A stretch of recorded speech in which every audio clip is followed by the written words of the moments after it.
Bonidorus, Beva la boa da diviso de Breis, à la Vardeo, des Gemerman et Kerampuil.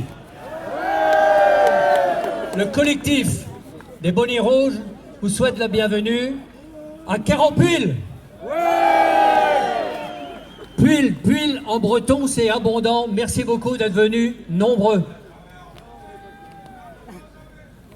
Goleda Réor vraiment lié sur Tegues à collectif. Et maintenant, un certain nombre de personnes du collectif, et ça montre sa diversité, vont s'exprimer. Je passe la parole à Christian Troidec, maire de Carhaix.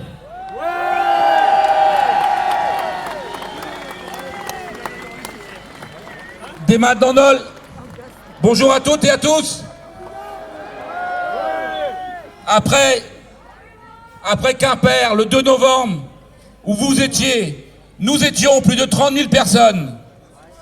Nous voici encore, aujourd'hui, ici à Carhaix, ce 30 novembre, encore plus nombreux, plus de 30 à 35 000 personnes à Kerampuil, à Carhaix.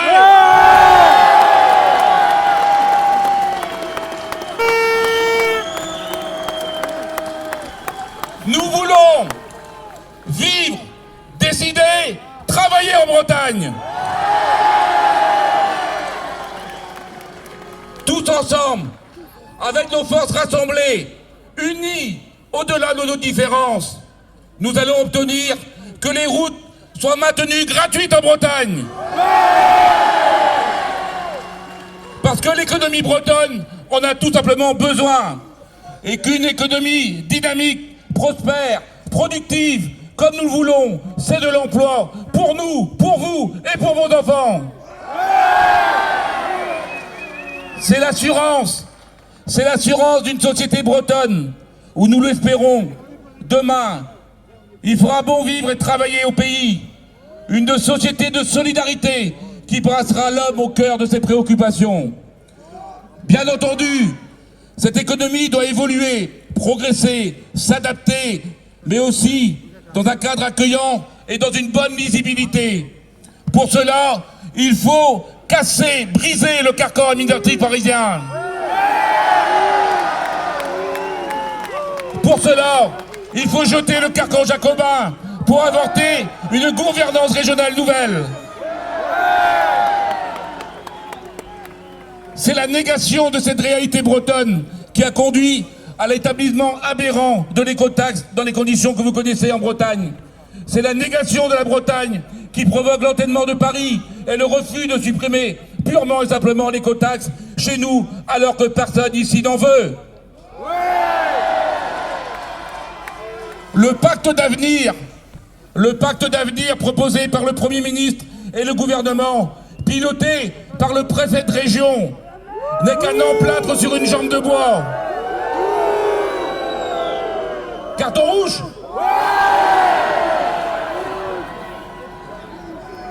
Pour la Bretagne, pour les Bretonnes et les Bretons, il faut une nouvelle ambition. Nous avons une ambition pour la Bretagne. Vivre, décider, travailler en Bretagne. Pour y parvenir, il faut une véritable colonne vertébrale à ce mouvement des bonnets rouges.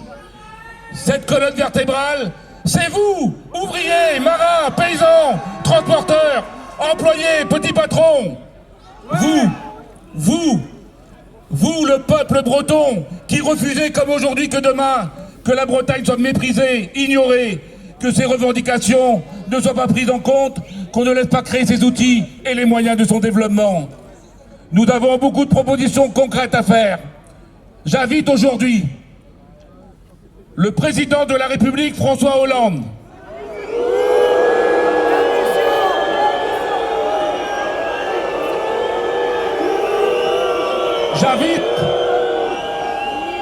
J'invite aujourd'hui le président de la République, François Hollande, qui pour le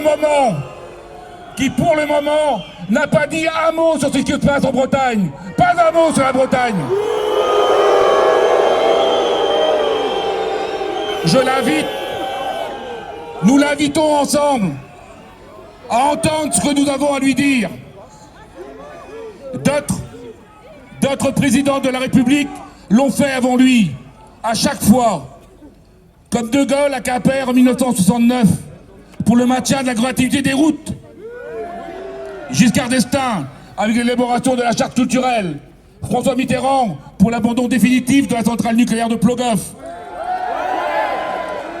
Ces présidents-là ont marqué l'histoire en osant annoncer, ici, chez nous, en Bretagne, des réformes largement pensées et souhaitées par les Bretonnes et les Bretons.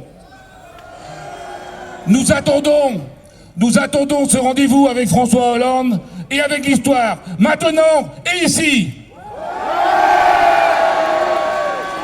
En attendant, les bonnets rouges doivent rester mobilisés et créer partout où il sera possible des comités locaux en Bretagne, en prenant exemple ce qui se fait déjà dans certaines villes. Tous ensemble, avec le bonnet rouge et le Guanadu, Warok Bepret, Beget Brace.